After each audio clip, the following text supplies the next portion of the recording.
Assalamu alaikum warahmatullahi wabarakatuh. Sorry guys, I started this ahead of part position and everything. But hope you're having a good day or whatnot. And then so this one, actually, you know what? Let me take this one.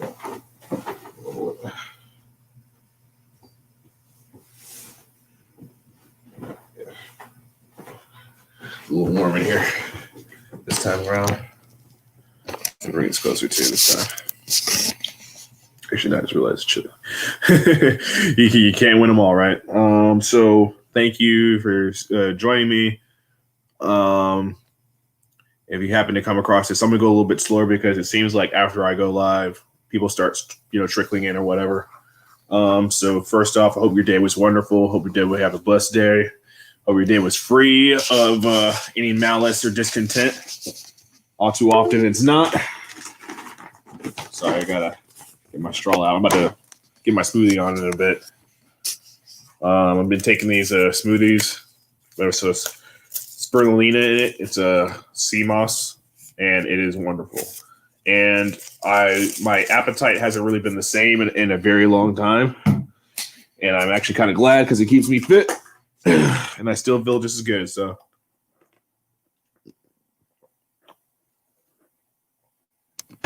Amazing. Anyway, it's going to be a quick stream about why do people lose faith. I'm going to examine it quite briefly because I think there's really just two main reasons. I think even though it's a diverse reason, everybody has their own individual reason because we are individuals. I think in general, there's two main reasons why people lose faith. One is their understanding of said tradition. So regardless of religion they're in, maybe they get older, and especially what environment they're raised, right? You have, if you live in the West, you're exposed to more different ideals, especially secularism. So religion is this far-fetched thing that doesn't make any sense. Oh, God said this, or the God said that, yada, yada, yada. And then you look at the modern world, and it kind of just doesn't seem to fit into the modern world at all, because it's written by people hundreds, if not thousands of years old.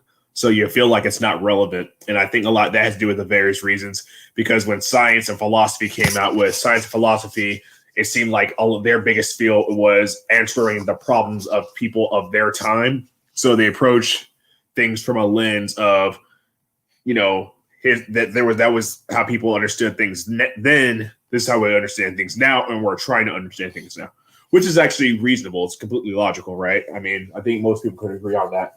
The second thing is due to trauma. And ironically, trauma can get people to have faith, but all too often what we see these days is trauma takes people away from it. This can come from abusive family members or the environment, or like it just maybe not family members, let's say, and I see this a lot often within the ex-Muslim community. A lot of these ex-Muslims, very few of them are like, hey, I was just raised in, a typical Muslim household. I wasn't abused. I wasn't mistreated. Hey, I wasn't even forced to practice whatsoever. But, as I got older, it just didn't seem like it makes sense to me. I'm already not practicing, so why would I even call myself one? That's a reasonable argument, right? Because, how would you get more religious unless you actually felt like you needed to? So the second thing is people that, and I see this a lot with the sisters, and then in particular LGBT, LGBT plus people that are within the community. A lot of them were saying, hey, I was raised in this household. I wasn't free to express myself. I was raised in a really strict environment. They oppressed me. They did this, they did that. I was abused. And a lot of those grievances are legitimate. Because I've experienced that same thing when I was growing up, and I was raised in a Christian household. So I understand how that made me feel about my faith. In particular, when you have leaders of that said faith community being a part of that problematic cycle of violence. That's what happened to me. My mom was dating a pastor, and he was abusive, and he was an alcoholic. Now, he never abused me per se. He kept it to my mom because when my parents divorced, my dad made very clear that he was going to put hands on me in fear of death, which is big ups to my pops. But we see things like that. it does give you a negative perspective of that, and you can develop a lot of hatred. Imagine like you raised into, like, especially for me, I was raised in a Christian community, so my idea was, oh, I was raised around all these supposed Christian people, but all these supposed Christian people are awful to each other. They're terrible to each other. They lie, they cheat, they steal, they hurt one another, they screw each other up over the very first chance they get. So what incentive do I have to stay in this community? Right? What incentive do you have to stay in respective community that does that puts you aside, that makes you an outcast? And this doesn't have to be religion. This doesn't have to be a talk to religion. Hey, what's up, nicer man? You are always in, sis. You always in, sit right on time. This is about why people lose faith. So the second thing is, even the Black community or the Hispanic community, like people of those communities, let's say, because in my experience, right, the way I am, I think that I'm a very unique person, and I don't fit a lot of the stereotypes of how a Black person is supposed to be. So I was treated some type of way by my own community, and it made me feel like, hey, the very minute I leave this place, like I remember when I left my hometown, I was like, I'm never coming back here. Like, why would I ever come back here? These people never made me feel welcome. These people never made me feel like important. They never made me feel like my opinions matter. Why would I ever want to come back here? You know what I'm saying? So that could be a traumatic thing too, when you feel like an outcast. And of course, you feel like an outcast. Why are you going to do anything to participate in any of the activities or in the ideologies or traditions of the people that you surround yourself with? So yeah, I think about that quite a lot. And since this is something that I chose to get into for various reasons, and for really, in my opinion, one of the strongest reasons I can think of, which is what the morals and the faith that I have right now keeps me from becoming a Black version of the Joker, and has kept me alive. One of those two things. Like, you have no idea. Like, you see the chaos in the world right now. You see the absolute evil in the streets, and you think, at least to me logically, because I don't think I'm a logical, philosophical kind of guy. I see everything around me, and I'm like, there's no reward for being a good person. There's no reward for being a decent human being. Doing the right thing, like not lying, not cheating, not stealing, not hurting anybody. Like, in all respects, sometimes it's like you're a sucker.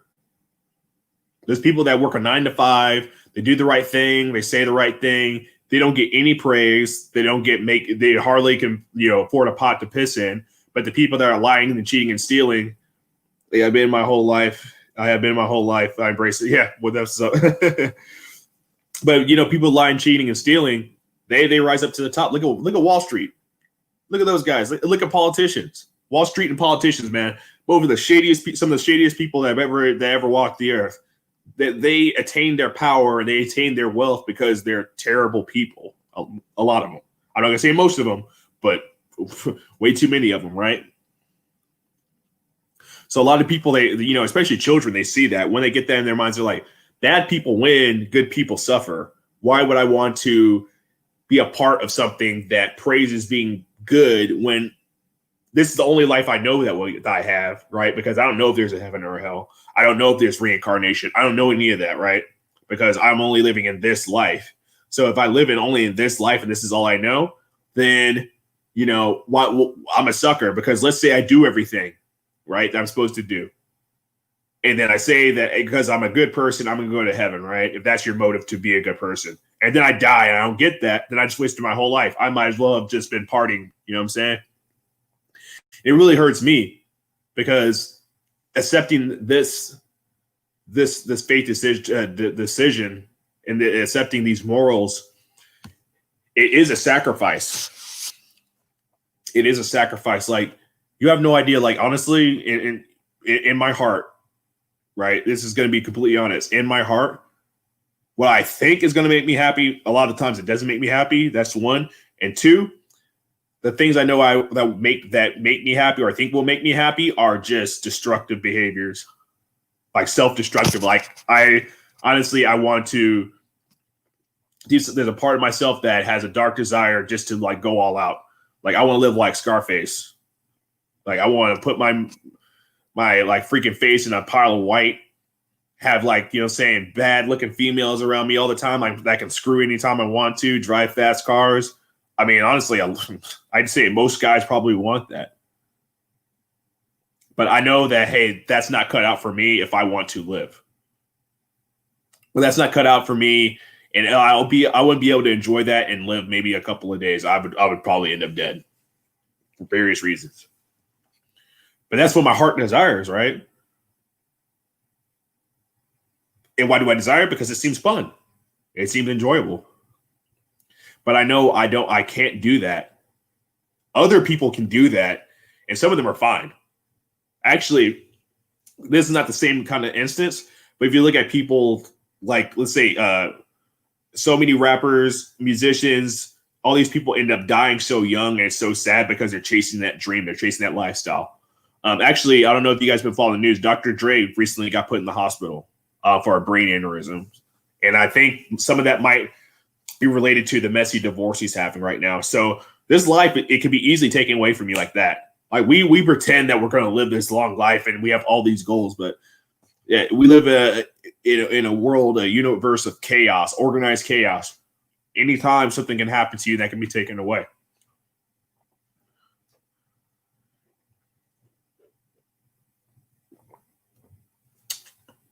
Yeah. So, yeah, I was just examining what makes people feel that way and what makes people just leave and just dip. I mean, especially, I can only imagine, especially with the culture we live in right now, that it values personal freedom over everything. People wondering like, oh, why don't people want to wear masks? And why do the same people that exude and want personal freedom, right? They consider personal individual freedom to be paramount. The same people that think it's ridiculous that people believe in, quote, conspiracy theories, people that don't want to conform to, whatever this lockdown is doing. They want to do whatever they want to do. They want to party. They don't want to wear masks. It's like, literally, you guys shot yourselves in the foot because all you've been preaching for the last couple of decades is that your personal happiness and your personal individual freedom is more important than the rest of society. And you're paying the price for it right now.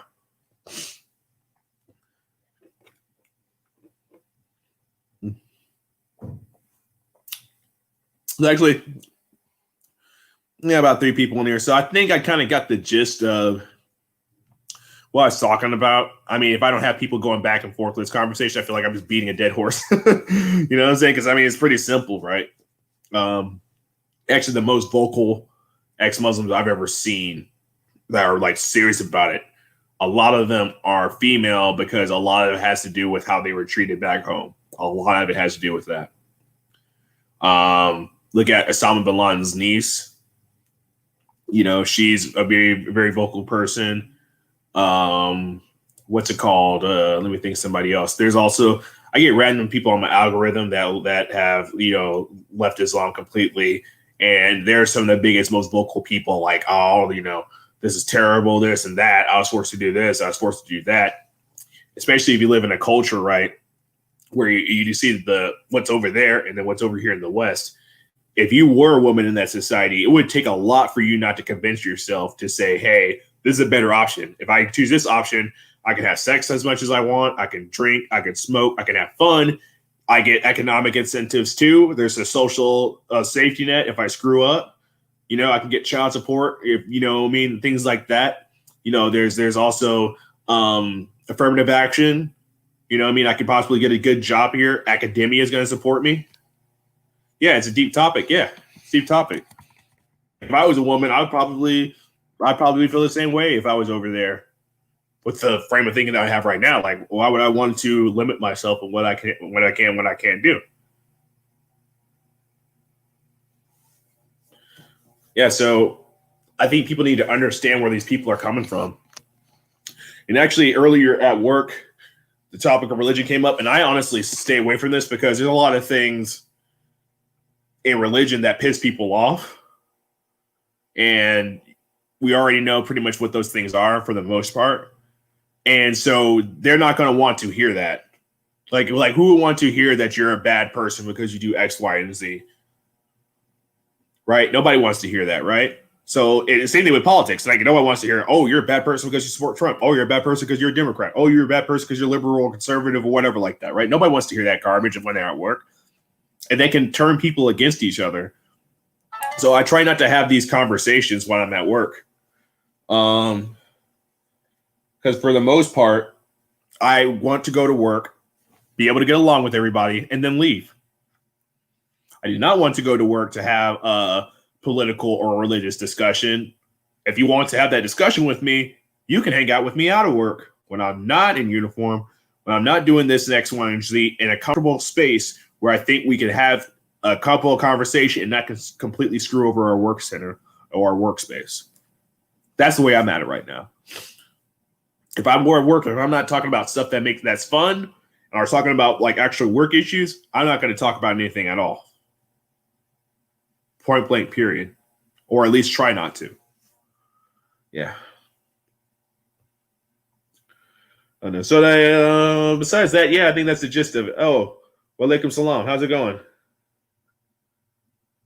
Walaikum salam. And I get like some, just about when I'm about to end, I always get brothers trickling in. Yeah, sorry, man, because like, I kind of go really heavy in the beginning of my streams, and then later on in it, if I don't get a lot of interaction, it's kind of like I kind of leave myself off. But hey, so now that you're in here, actually both of you, you two nicer, or actually anybody in here, it seems like we got 3 people in here. Like, share, and subscribe, please. I just got this thing started, and I noticed that sometimes I get like about 5, like around 5 people on average that trickle in here at one time. And whenever I go to check the likes and the subscriptions, some of the subscriptions go up, but just the likes, it seems like, hey, if you agree and you like this material, of course, I would think that most people would like it, but it hasn't been happening in the last couple of days. So please like this.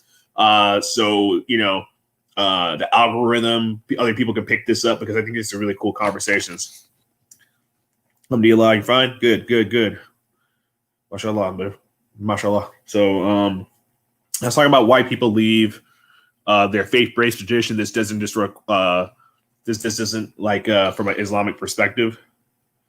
So, yeah, I mean, I said basically the main reasons are traumatic experiences, like growing up in a dysfunctional household, or like abuse and things like that, or not getting support in their community, or people just feeling like religion doesn't tie in with reality, right? They think that, hey, I don't see angels around here. I don't see jinn around here, or demons. I don't see the supernatural. I just see the world, right?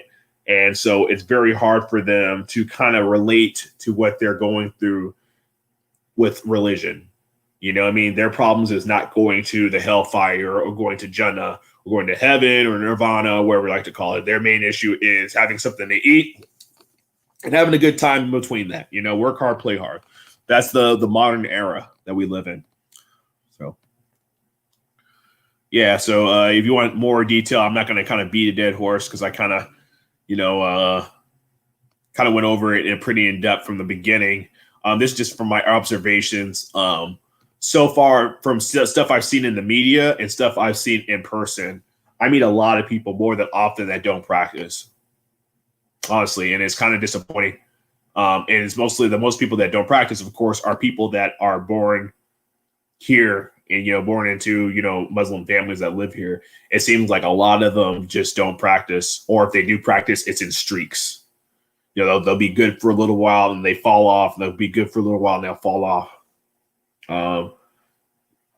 And, it makes me wonder, where they come from. Because some of them, not all of them come in bad families, but a lot of it comes with, in America, there's a high sense of individuality and individual freedom. And so a lot of people too, they're raised in families that are really, I guess, controlling in the Western sense. Like they're taught how to dress, they're taught what to do and this and that. So when they get an opportunity to rebel against that, they go pretty hard, because our country and our society and our culture really values that. They really value the individual's journey. So they say, hey, it's about what you want to do. Your parents don't matter. Your community doesn't matter. Your friends don't matter. What matters is what you want to do. And all too often, what do most people want to do? They want to have fun. They want to do whatever they want to do when they want to do it, with no repercussions and no shame and no guilt about it. So, of course, that's what they're going to do. And I'm not here to sit on a moral high horse and say that I haven't done that. I'm gonna keep it a buck. Like in this channel, I'm never gonna come from a sense of a moral high horse where I'm gonna point at people what they do.